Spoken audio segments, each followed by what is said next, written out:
MCQ का आज यह दूसरा लेक्चर है। पहला लेक्चर आप लोग देख लीजिएगा, उसमें थोड़ा साउंड की प्रॉब्लम है, वॉल्यूम की थोड़ा साउंड जो है उसमें बहुत सरसराहट शोर की आवाज़ है। तो आज इसमें आप महसूस करेंगे कि वो चीज़ इसमें सुधार हो गई होगी। तो चलिए आज हम लोग अपने सीधे प्रश्न पे चलते हैं, ठीक है।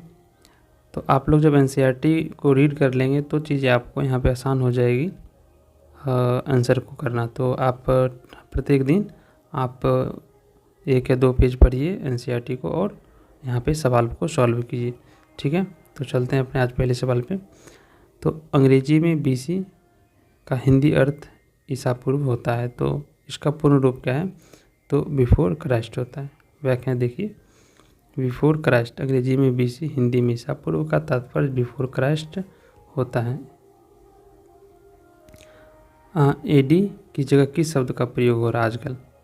वो तो यहाँ होता है सी कॉमन एरा का प्रयोग किया जाता है। व्याख्या देखिए, सी आजकल एडी एनो डोमिनी की जगह सी कॉमन एरा का प्रयोग होता है। अगला प्रश्न है, बीसीई का प्रयोग किसके लिए किया जाता है? तो बिफोर कॉमन एरा के लिए बीसीई का प्रयोग किया जाता है। व्याख्या देखिएगा, बीसीई अक्षरों का प्रयोग बिफोर कॉमन एरा के लिए होता है। अगला प्रश्न है, बीपी का प्रयोग किस लिए किया जाता है? तो बीपी का जो प्रयोग है बिफोर प्रेजेंट के लिए किया जाता है। व्याख्या देखिएगा कि बीपी अक्षरों का तात्पर्य बिफोर प्रेजेंट वर्तमान से पहले के लिए किया जाता है। अगला प्रश्न है, हड़प्पा किस नदी के तट के समीप स्थित है? तो हड़प्पा जो है रावी नदी के तट पर स्थित है। मानचित्र में आप ध्यान से देखेंगे तो पता चलेगा कि हड़प्पा रावी नदी के निकट स्थित है, ठीक है। अगला प्रश्न है, प्रसिद्ध पुरास्थल मोहनजोदड़ो, वहाँ पे पूछ रहा था हड़प्पा और यहाँ है मोहनजोदड़ो, दोनों में कंफ्यूज नहीं होना। यहाँ पे है मोहनजोदड़ो जो है आपको सिंधु नदी के किनारे स्थित है, ठीक है। मानचित्र में आप जब देखेंगे तो आप पाएंगे कि हड़प्पा जो है मोहनजोदड़ो जो है सिंधु नदी के तट पर स्थित है। निम्नलिखित में से कौन सा हड़प्पा स्थल गुजरात में स्थित है? गुजरात में यह जो है लोथल स्थित है। आप देखेंगे लोथल एक बंदरगाह है, बंदरगाह शहर है, ठीक है, महत्वपूर्ण बंदरगाह शहर है लोथल, इसका आंसर हो जाएगा।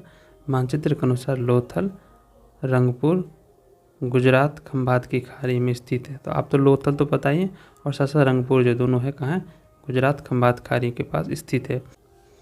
अगला प्रश्न देखिए, 8 नंबर प्रश्न है, धोलावीरा पुरास्थल की अवस्थिति कहाँ है? तो यह है गुजरात में। धोलावीरा कहाँ है? तो गुजरात में। व्याख्या देखिए, धोलावीरा गुजरात के कच्छ क्षेत्र में स्थित एक महत्वपूर्ण विकसित हड़प्पा पुरास्थल है, ठीक है।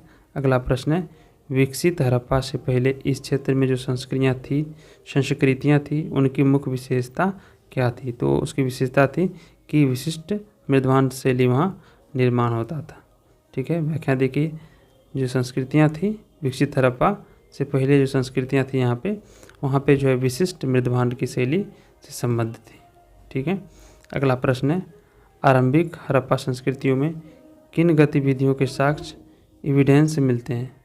तो आरंभिक हड़प्पा संस्कृति में किन गतिविधियों के साक्ष्य मिलते हैं? तो वह है आपको कृषि का तो मिलता ही है, पशुपालन का मिलता है और शिल्पकारी का मिलता है। तो इसका आंसर उपरोक्त सभी हो जाएगा। ये जो 2 प्रश्न है आपको विकसित हड़प्पा सभ्यता और ये आरंभिक, आप लेक्चर फर्स्ट देखेंगे तो आपको चीज़ें क्लियर हो जाएगी, ठीक है।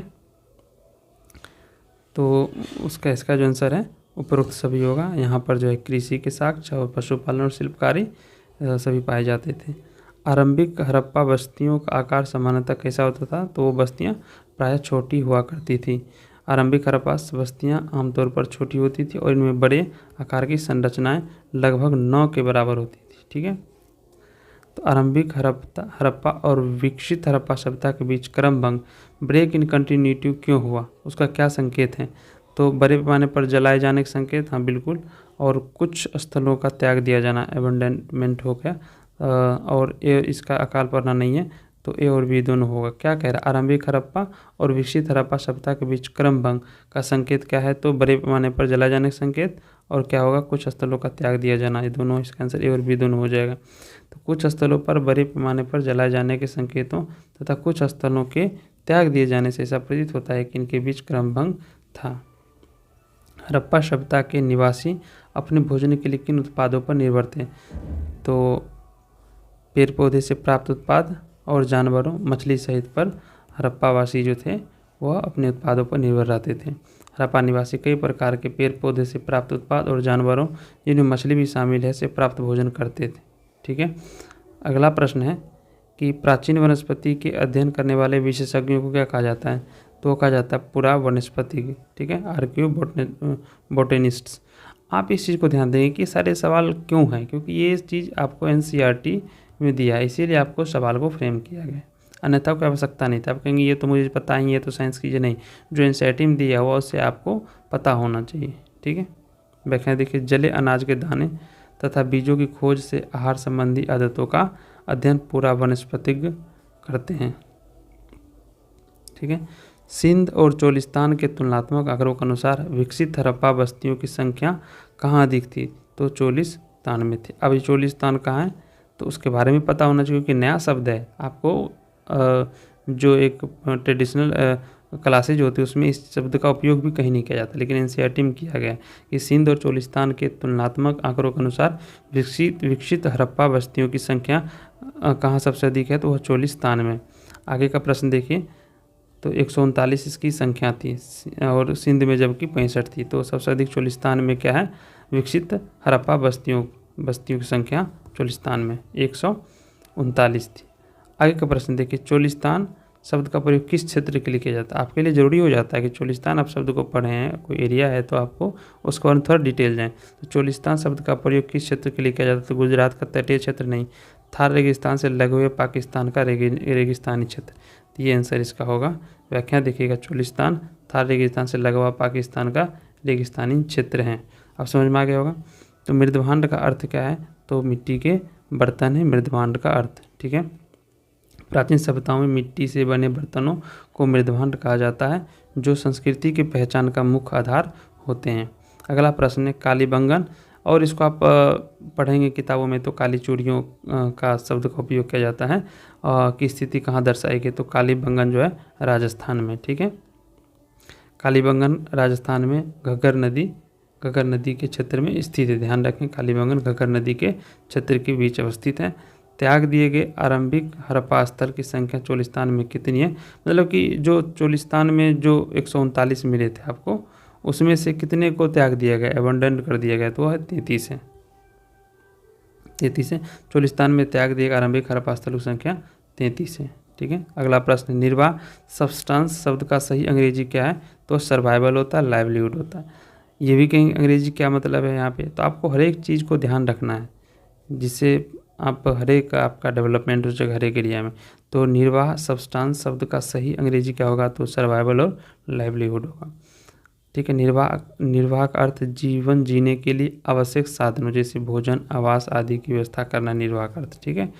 तो निर्वाह का अर्थ क्या हो जाता है कि जीवन जीने के लिए जो भी आवश्यक संसाधन होने चाहिए, भोजन हो, आवास हो, वो सारी चीज़ों की व्यवस्था निर्वाह कहलाता है। ठीक है। निम्नलिखित में से कौन सा स्थल हरियाणा में स्थित है, तो हरियाणा में जो स्थित है बनवाली है, राखी गढ़ी भी है और मिताथल भी है। तो उपरोक्त इसका आंसर जो होगा उपरोक्त सभी हो जाएगा। ठीक है। व्याख्या देखिए, बनवाली, राखी गढ़ी, मिताथल तीनों हरियाणा के महत्वपूर्ण हड़प्पा स्थल हैं। ठीक है।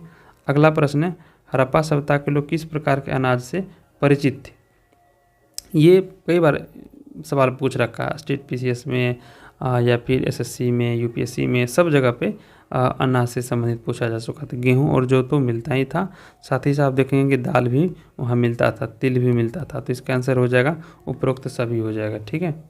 आंसर देख, हड़प्पा स्थलों से गेहूं, जौ, दाल, सफ़ेद चना और तिल जैसे अनाज के दाने मिले हैं। ठीक है। अगला प्रश्न है, शिल्पकारी क्राफ्ट वर्क के साक्ष्य किस संस्कृति से मिलने शुरू हो गए थे, तो केवल विकसित हड़प्पा नहीं, आरंभिक हड़प्पा यही होगा आंसर इसका। आरंभिक हड़प्पा में क्या हुआ था कि शिल्पकारी के साक्ष्य मिलना शुरू हो गया था। आरंभिक हड़प्पा संस्कृतियों में ही कृषि और पशुपालन के साथ साथ शिल्पकारी के साक्ष्य भी मिलने लग गए थे।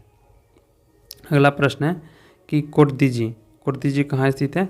तो आप देखिए कोटदीजी जो पाकिस्तान के सिंध पाकिस्तान में स्थित है। तो कोटदीजी को सिंधु नदी के बाएं तट पर सिंध क्षेत्र दिखाया गया। ठीक है। अगला प्रश्न है हड़प्पा सभ्यता के आहार। जब इस तरह का प्रश्न आए तो आप रिलैक्स होकर अच्छे से सोच के पढ़िए उसे, कि वन लाइनर है नहीं कि आप पढ़ते हैं आपको आंसर आ जाएगा। इसको थोड़ा ठीक से पढ़ना होता है। हड़प्पा सभ्यता के आहार संबंधी आदतों के बारे में काफ़ी जानकारी प्राप्त होती है। हाँ बिल्कुल होती है।